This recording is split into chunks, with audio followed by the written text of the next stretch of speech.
Nah, Nabi Muhammad memberikan mahar 20 ekor unta. Kalau unta pada saat itu fungsinya untuk dagang ke luar negeri, kan nggak mungkin motor, ya kan?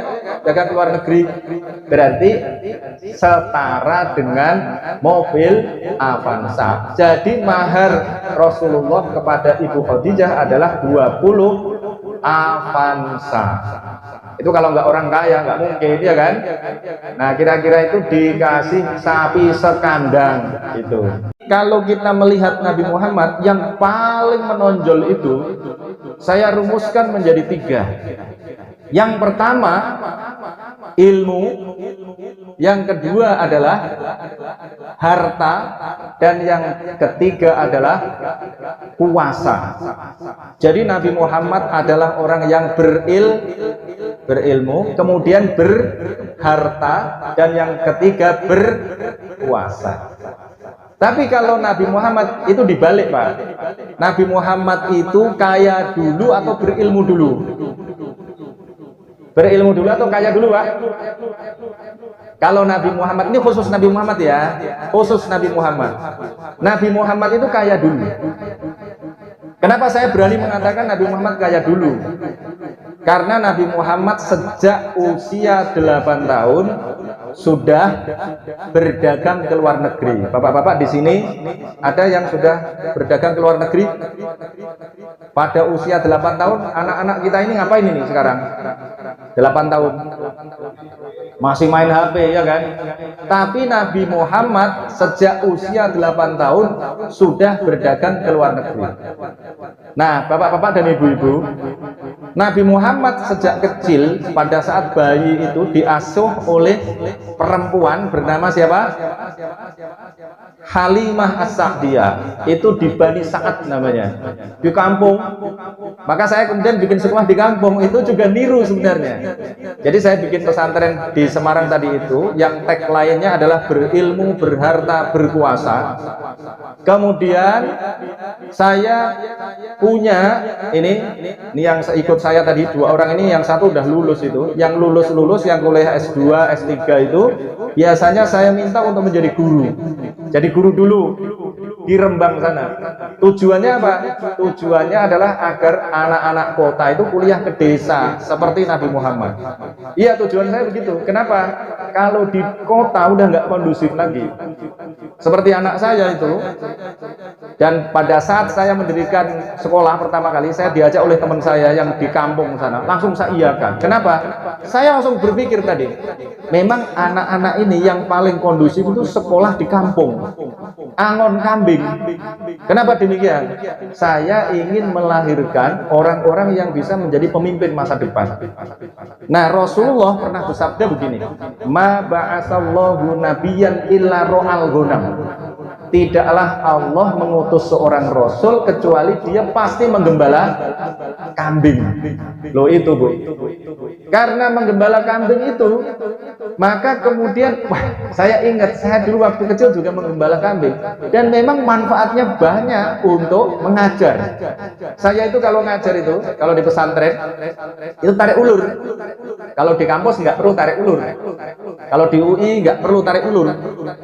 Tapi kalau di pesantren saya harus tarik ulur, seperti narik kambing, ngulur kambing. Saya ingat, oh ternyata memang banyak manfaatnya. Nah, ini biar tidak berpanjang kata.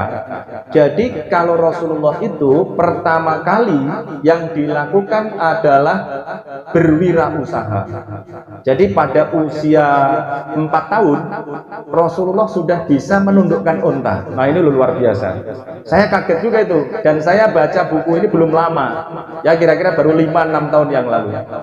Ternyata Rasulullah kenapa diajak oleh Abu Thalib, pamannya, diajak dagang ke luar negeri, itu karena Rasulullah sejak umur 4 tahun sudah bisa menundukkan unta. Jadi pertama kali diajak ke luar negeri itu karena apa? Karena kalau zaman sekarang Nabi Muhammad itu bisa jadi bengkel mekaniknya, Pak. Jadi kalau ada unta yang mogok, Nabi Muhammad itu yang membereskan. Nah, itulah pengalaman Rasulullah. Berarti Rasulullah sejak kecil sudah punya pengalaman untuk berdagang. Jadi Nabi Muhammad, kalau kita ingat sekarang, Nabi Muhammad itu orang kaya atau orang miskin? Kaya atau miskin, Pak? Kaya. Bahkan kemudian sering saya katakan, sebenarnya kalau kita sebut kaya, itu kurang. Kenapa? Nabi Muhammad juga menikah dengan perempuan yang kaya raya. Tidak hanya kaya, Pak, tapi kaya raya. Kenapa kok kaya raya? Disebut kaya raya karena 2/3 kekayaan Makkah itu tanahnya itu milik Ibu Khadijah. Nah, sekarang pertanyaannya, kira-kira perempuan kaya mau nggak dinikahi sama laki-laki miskin, Pak? Mau nggak? Perempuan kaya cantik dinikahi sama laki-laki miskin, mau, Bu? Enggak mau, ya. Perempuan kaya nyarinya laki-laki yang kaya juga. Maka kalau Ibu Khadijah yang kaya raya itu menikah dengan Muhammad, pasti Muhammadnya adalah juga orang kaya. Dan mungkin pernah saya sampaikan, maharnya adalah berapa, Bu? Maharnya, Bu? Maharnya 20 ekor unta. Kalau 20 ekor unta itu kira-kira 20 expander saya itu, mobil saya, ya Avanza lah minimal. Nah, ibu-ibu dulu maharnya apa? Ibu-ibu maharnya apa, Bu? Seperangkat alat sholat. Dibayar tunai atau ngutang? Tunai atau ngutang, Bu? Tunai, alhamdulillah. Masa seperangkat alat sholat aja nggak dibayar tunai, ya kan? Nah, Nabi Muhammad memberikan mahar 20 ekor unta. Kalau unta pada saat itu fungsinya untuk dagang ke luar negeri, kan nggak mungkin motor, ya kan? Dagang ke luar negeri, berarti setara dengan mobil Avanza. Jadi mahar Rasulullah kepada Ibu Khadijah adalah 20 Avanza. Itu kalau nggak orang kaya nggak mungkin, ya kan? Nah, kira-kira itu dikasih sapi sekandang itu.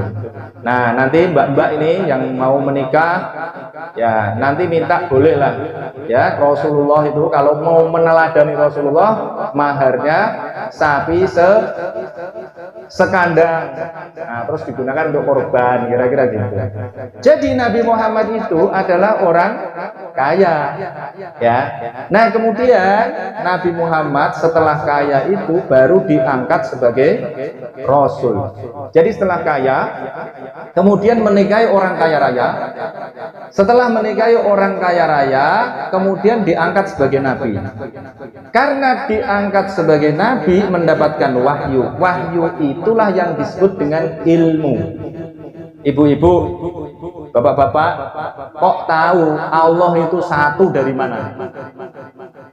Dari mana, Pak? Dari Al-Quran. Kalau bapak-bapak belajar matematika, belajar ilmu alam, nggak akan ketemu itu Allah satu. Kalau belajar agama-agama yang lain, bapak-bapak akan menemukan di agama lain ada yang menyebut bahwa Tuhan itu ada 3. Ada yang mengatakan bahwa Tuhan ada 4. Ada yang mengatakan yang memiliki kekuatan itu batu besar, ada pohon besar, ada gunung besar.